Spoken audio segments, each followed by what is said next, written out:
Madami na akong pinagdaanan sa buhay ko bilang isang albularyo. Pero isa mula sa napakadaming karanasan ay ito ang gustong-gusto kong ibukas at ipaalam sa inyo. Magandang araw sa inyo, Sir Mark.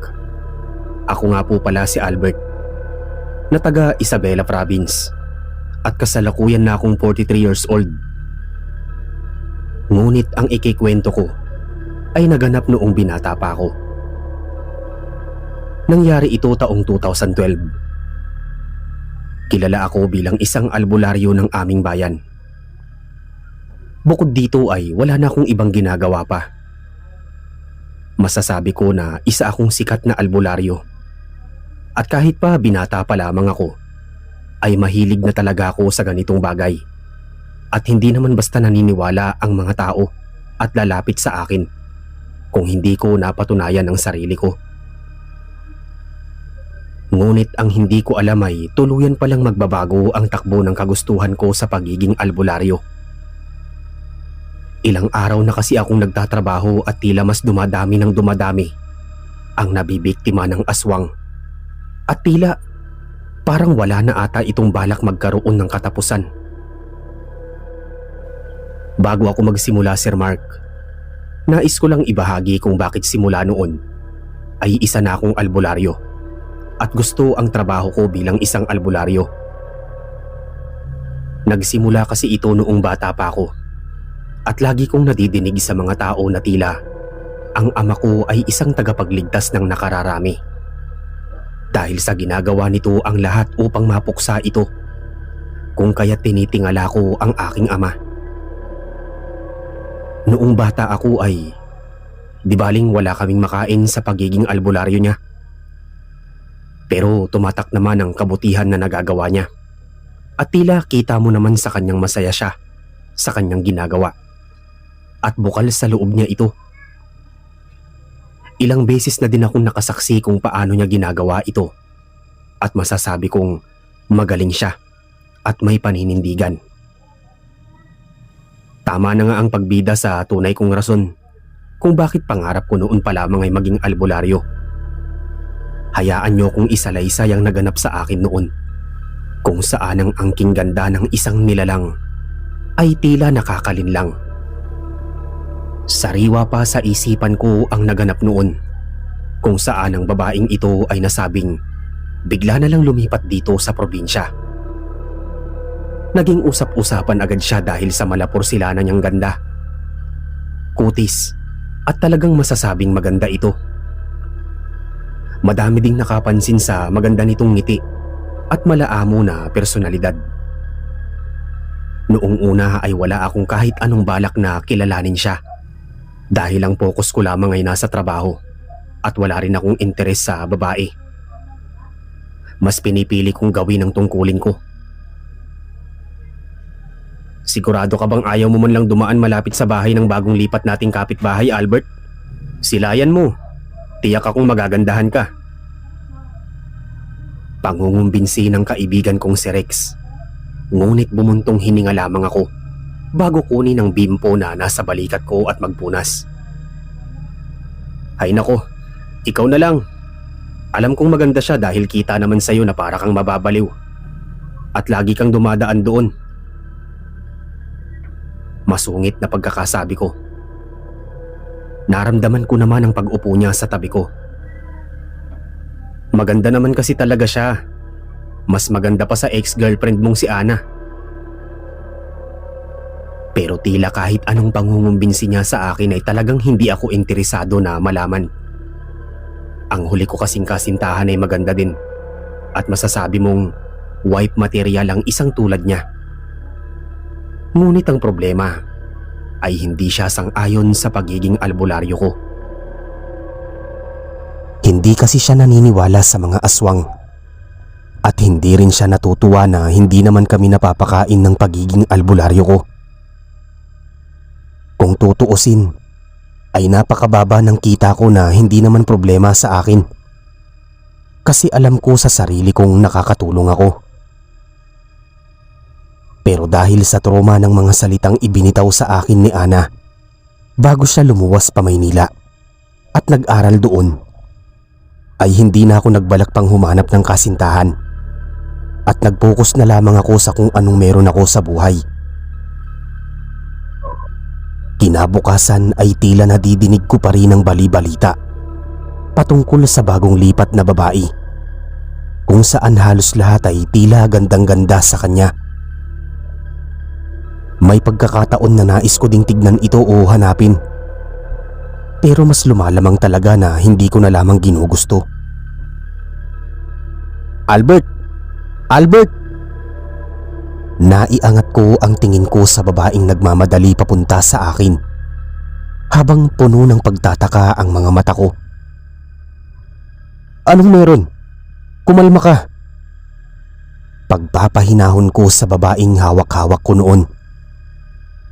Kitang-kita ko sa mga mata niya ang takot at pagod, pati na rin ang pagpapawis niya. Kailangan namin ng tulong mo. Anong dapat namin gawin? Ilang araw nang may umaaligid na aswang sa amin tuwing gabi. Ngayon patay na si Aling Marta. Nabitawan ko siya dahil dito. Hindi ko kasi lubos inaakalang mabibiktima si Aling Marta, dahil kadalasan ay sa kanya ako humihingi ng tulong, dahil may mga pagkakataon na siya ang may kaalaman about sa mga aswang. Tila wala na talagang pinipili ang mga aswang noon. Hanggat gusto nila ay gagawin nila. Kinahapunan ay bumisita agad ako sa burol ni Aling Marta. Hindi na ipinakita at nakasarado na ang parting bandang katawan, dahil ito ang inatake ng aswang. At talaga nga namang walang saho lang ginawa ng mga ito sa kanya. Kahit kamo litrato na lamang ay kitang-kita kung gaano kalala ang sinapit nito. Naramdaman kong may tumabi sa akin. Hindi namin inaakala na ganito ang magiging kahinatnan niya. Ngunit balita namin ay malaki ang galit ng mga aswang kay Aling Marta, dahil kasabayan siya ng papa mo. Napalingon ako sa babaeng nagsalita. Nakita ko ang mukha nito at tila na ihahambing ko ang paglalarawan ni Rex sa kanya. May magandang mukha, maputi, at may malapor sila na nakutis. At kahit maging boses nito ay maganda sa pandinig. Ngayon lang kita nakita dito. Mahina akong sambit. Mahina siyang huminga ng malalim bago ako nilingon. Ngunit hindi ko siya pinansin at nakikita ko pa rin siya gamit ang peripheral vision ko. Ako si Linda. Ako yung umuupa sa pinapaupahan ni Aling Marta. Kakalipat ko lang noong nakaraang linggo. Hindi pa nga ako naniniwala noong panahon na pagbawalan niya akong magsuot ng sando at panay siya kwento tungkol sa aswang. Ngunit ang hindi ko alam ay huling kwento niya na pala yun. Mahabang wika ng babaeng nasa tabi ko. Sa isip-isip ko, siya pala ang babaeng pinag-uusapan ng halos lahat. Ako si Albert, isang magsasanay na albularyo, at matagal ko nang kilala si Aling Marta. Magkaibigan sila ni Papa noon. Nangangamba na nga din ako sa kaligtasan ko. Paano ba naman? Tila parang pakiramdam ko, iisa-isahin na kami doon. Iniisip kong lumuwas na ulit ng Maynila. Ang kaso nga lang ay paano ko yun magagawa? At wala naman akong kakilala doon. At hindi ko rin gusto doon. Hindi ako nagsalita sa mga sinabi niya at pinakikinggan lamang siya. Dahil tama naman siya. Nakakapangamba naman talaga ang ganitong sitwasyon. Hindi ito matatapos kung hindi tutuldukan.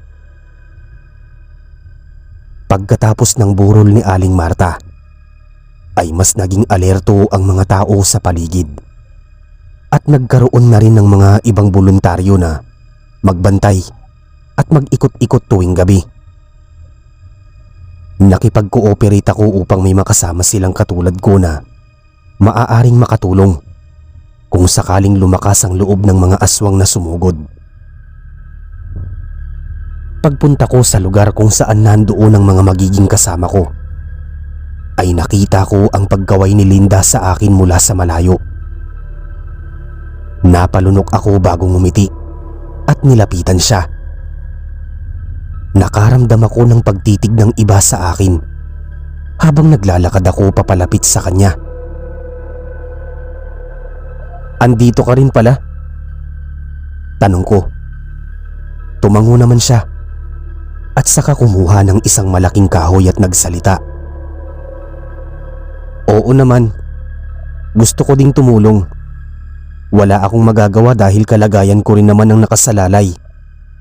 At isa pa, tuwing gabi ang pag-atake ng mga aswang. At mas maganda kung gising ako ng mga oras na yon." Tumango na lamang ako dahil sa sinabi niya at umiwas na ng tingin nang makaramdam ako ng pagsiko niya sa akin sabay bulong. "Akala mo siguro puro ganda lang ako, ano? Ikaw ah." Nakangiting sabi niya. Mabilis akong umiling at saka medyo lumayo ako sa kanya. Hindi ko na siya narinig na nagsalita pa at nagpatuloy na sa pagbabantay sa buong lugar namin. Ilang gabi din namin ginagawa ang pagbabantay at kasalukuyan ay wala pa namang sunod na binibiktima at sana ay wala pang sumunod na kahit anong mabiktima sa lugar namin. Simula ng pagboboluntaryo ay mas lalo kaming nagkakasundo at nalalapit ang loob sa isa't isa ni Linda. At nagkataon pa na napagplanuhan ng buong barangay na magkaroon ng bawat station kung saan malapit sa may punuan, at ang kasama ko pa dito ay si Rex at si Linda. Noong una ay awkward kaming dalawa ni Linda dahil talagang iniiwas ko ang sarili ko sa kanya dahil ayaw kong ma-inlove sa kahit sinong babae. Ngunit paano ako makakatiis kung palagi ko siyang kasama? "Tol, babalik lang ako sa bahay. Naiwan ko ang lampara doon eh. Bye, Linda." Kumaway pa si Rex kay Linda habang si Linda ay nagbigay lamang ng tipid ng ngiti sa kanya. Hindi siya nagsasalita. Ganon din ako. Kung kaya't talagang namutawi ang katahimikan sa pagitan namin. At tanging hangin at ang mga nasa paligid lang ang nadidinig namin. At ang mga gumagawa ng ingay. Ilang saglit ay tumayo ako upang umihi lamang. Nang makatapos ako ay nakita ko si Linda na nasa tapat ng pintuan ng banyo. Buong akala ko ay magbabanyo lang siya at nahihiyang magsabi. Ngunit nang lalagpasan ko na sana siya, ay mabilis niyang hinawakan ng pulusuhan ko at hinila niya ako. Nabigla ako ng mga oras na yon dahil masasabi kong malakas ang puwersa niya at tila hindi pang karaniwan. Pero nang magkatitigan na kaming dalawa, ay ninitian niya ako bago sinunggaban ng isang halik. Napapaungol pa siya habang hinahalikan ako. Dahil sa pag-iwas ko ay natulak ko siya, kung kaya nagkatitigan kaming dalawa. "Anong ginagawa mo, Linda? May mga makakita sa atin." "Masisisi mo ba ako, Albert? Kahit anong papansin ko sa'yo ay hindi mo ko pinapansin. At halatang kung hindi ako gagawa ng hakbang ay hindi mo ko mapapansin. Maganda naman ako. Maayos akong manamit. May kulang pa ba sa akin, Albert?"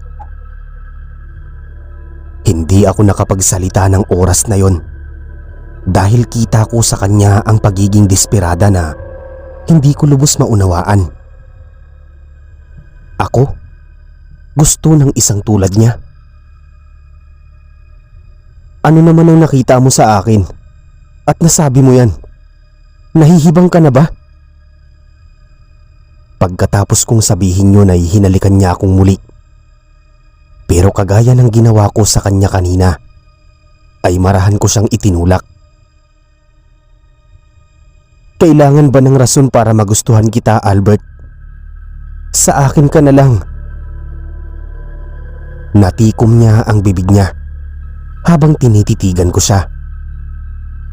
Tinitigan ko lang ang mukha niya habang malalim ang iniisip. Nabigla ako sa sarili ko nang bigla ko siyang hawakan at ipinalit ang pwesto naming dalawa. Hindi ko maunawaan sa sarili ko kung bakit hinalikan ko siya at kung bakit ganito ang nararamdaman ko. At tila hindi kami mapaghiwalay, at kahit sa utak ko ay ayaw ko ang ginagawa namin, ay patuloy pa rin ako sa paghalik sa kanya at paghawak sa katawan niya. Simula ng gabing yun ay masasabi kong lagi na siyang nakadikit sa akin at hindi na humihiwalay sa akin. Mabilis niyang nabihag ang puso ko at hindi ko namamalayan na ganoon ko na lang din siya isipin at alagaan. Kahit pa hindi naman ako nanligaw sa kanya, ay pakiramdam ko ay magnobyo at magnobya na kaming dalawa. Palagi na siyang pumupunta sa bahay at maging sa kung saan ako pumupunta, talaga namang sumasama siya. Maayos ang naging samahan naming dalawa. Lagi niya akong nilulutuan at binibigyan ng pagkakataon upang mag-focus lamang sa ginagawa ko, habang siya ay nanonood lamang. Ngunit ang hindi ko alam ay isa pala itong malaking kamalian na ginawa ko ng mga panahong yon. Tila hindi ko nakitang naging daan ito upang malinlang ako. May isang araw na nagsabi sa akin si Linda na gusto niya daw sanang matulog sa bahay ko upang maranasan ng kasama ang nobyo sa iisang bahay. At dahil napakapilit niya, ay pumayag ako sa kagustuhan niya. Ngunit kung alam ko lamang ang kalagayan at ang mga posibleng mangyari, ay hindi na sana ako pumayag pa. Maayos ang galaw namin sa loob ng bahay ko. Naghuhugas siya ng mga pinggan, naglilinis, at masasabi kong parang si Ana dati dahil hindi mo na ito kailangan pang pakisuyuan. Kaya rin siguro hindi ko na malayan na nagkakagusto na pala ako sa kanya ay dahil din dito. Natural lang ang pagkakagalaw niya at halata mong bukas ang loob niya. Nang bandang maggagabi na, ay nag-aya na agad siyang matulog kami agad. Habang magkayakapan kami ay napansin kong hinahaplos niya lamang ang likod ko. At bawat gagalaw ako ay hindi niya ako pinalilipat ng pwesto. Hindi nagtagal ay tuluyan na akong nakatulog. Mahimbing ang pagkakatulog ko ngunit naalimpungatan ako. At nang tignan ko ang paligid ko at mapakiramdaman, ay wala na si Linda sa tabi ko. Kung kaya't bumangon ako at inayos ang aking sarili. Ilang saglit ay nagsimula akong makadinig ng mga kaluskos sa ibaba. Dali-dali akong gumalaw upang hanapin si Linda. At marami pa namang biktima ng aswang ngayong panahong ito. Habang bumababa ako, ay mas lumalakas ang kaluskos sa ibaba. Nang makuha kong makababa na at maglakad, ay napunta ako sa kusina. Doon ko nakita si Linda na nakatalikod at tila may ginagawa. "Masyado pang maaga. Bakit gising ka na?" Tanong ko sa kanya. Hindi ako nakarinig ng sagot niya at tumigil pa ang paggalaw ng balikat niya. "Linda?" Pag-uulit ko pa ng pangalan niya. Dahan-dahan itong lumingon sa akin. Nabigla ako na hindi ang malaanghel na mukha ang nakita ko, kundi isang napakapangit na itsura. Puno ng dugo ang kanyang mga kamay, pati na rin ang kanyang bibig. Dali-dali akong kumuha ng kutsilyo na nasa gilid at itinutok sa kanya. Narinig ko ang nakakalokong tawa na meron siya bago siya nagsalita. "Mangmang, kahit anong gawin mo ay hindi ka makakalaban sa akin. Napakadaling linlangin ng mga tao." Sigaw niya habang nakaukit sa labi niya ang nakakalokong ngiti. Hindi ako nag-atubiling tumakbo palayo. Dala ang kutsilyo at umaasang makakarating sa dugsuan na nabanggit ko. Ang bawat hakbang ay puno ng takot at kaba. At nakikita ko ang aswang na patuloy na lumalapit sa akin. Sinusubukan kong magtago at maglakbay ng mabilis. Umaasa na makakatakas ako sa kanya. Nang makarating ako sa dugsungan, agad akong pumasok at nagtago. Sumubok akong isara ang pintuan mula sa kabilang panig habang nag-iisip kung paano ko matatapos ang laban na ito at paano ako makakalaban sa aswang na nagtatangkang habulin ako. Naririnig ko ang tawa ng aswang sa labas ng dugsungan habang ako ay nagtatago. Ang puso ko'y bumibilis ang tintig at ang pag-asa at takot ay naglalaban sa aking dibdib. Sa loob ng dugsungan naghahanap ako ng anuman na maaaring gamitin para sa aking kaligtasan. Mahalaga ang bawat hakbang na aking gagawin at kailangan ko ng malakas na loob para harapin ang hamon na ito. Nang makakita ako ng puwang sa kabilang dulo ng dugsungan, tinakbo ko ito at nagpatuloy sa pagtakas. Ang aswang ay tila naguguluhan. Ngunit hindi ko alam kung gaano katagal ko ito mabibigyan ng kahigayahan bago ako ulit habulin.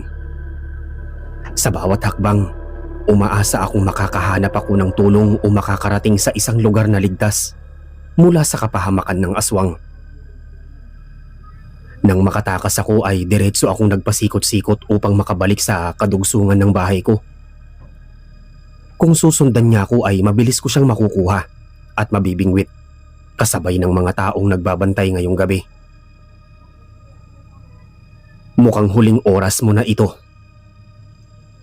Nakakatakot ang boses ni Linda at may malademonyong ngiti ito. Malakas na aswang siya. Mas malakas pa sa mga dati kong nasubukan kung kaya hindi ko alam ang gagawin ko at talagang natatakot ako sa mangyayari. Dahil nakapagbuo na ako ng plano ay mabilis kong siniko ang base na nasa gilid ko upang tumama sa buton kung saan iingay ito at madidinig ng lahat ng tao. Nang madinig ni Linda ang malakas na pagtunog ay nag-angat siya ng tingin habang tinititigan ng mga ilaw na lumilibot sa buong kapaligiran. Napaangil si Linda dahil sa pagkainis.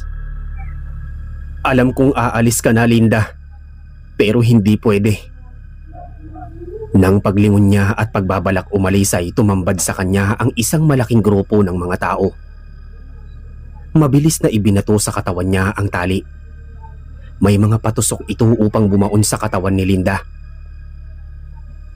"Babalikan kita!" Punong-puno ng galit ang boses niya habang binubudburan siya ng mga asin. Napaluhod siya nang alam niyang wala na siyang magagawa. Nang magtagumpay ang lahat ay tinanggalan nila ito ng pakpak at inilagay sa iisang bahay kung saan simbolo ito at nagpapatunay na nakita, naranasan at nakahuli kami ng isang aswang. "Si Linda pala yun?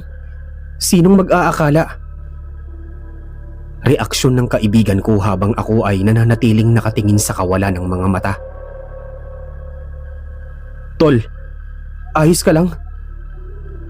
Tanong niya sa akin. Napalunok ako at nilingon siya bago tumango. "May iniisip lang." Sagot ko naman sa kanya.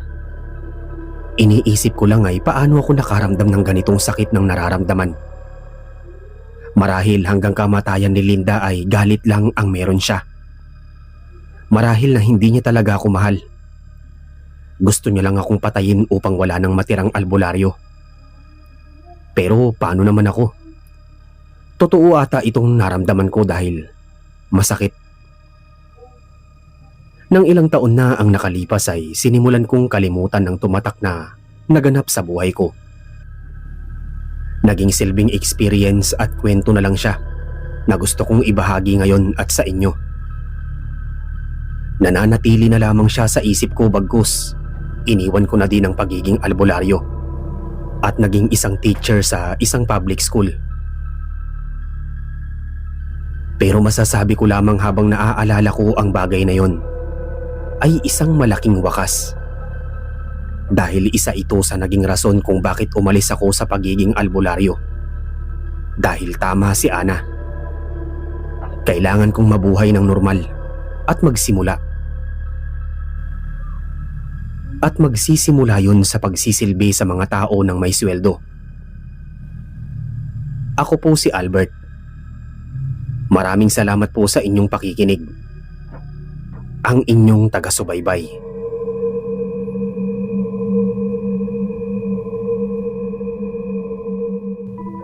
Mga kasandata, maraming salamat po sa pakikinig ng kwento natin ngayon. Sana po ay nagustuhan ninyo. Gusto ko lang po kayong i-update tungkol dito sa channel natin. Sa wakas po ay na-monetize na po ulit ang channel at nakabalik na po sa YPP. Maraming salamat po sa mga hindi bumitaw at patuloy na nakikinig dito sa channel. Sa mga walang sawang suporta na ginagawa ninyo. Sobrang salamat po dahil hanggang ngayon ay nandyan pa rin kayo. Sa mga hindi pa po nakakapag-subscribe dun sa side channel ko na Pagsapit ng Gabi Horror Stories, patuloy pa rin po ang pag-upload doon ng mga fiction horror stories. Doon ko po ilalapag yung mga hinahanap nyong story dito sa channel. Ilalagay ko po ang link dyan sa comment section. Pindutin nyo lang po at sana makapag-subscribe na po kayo.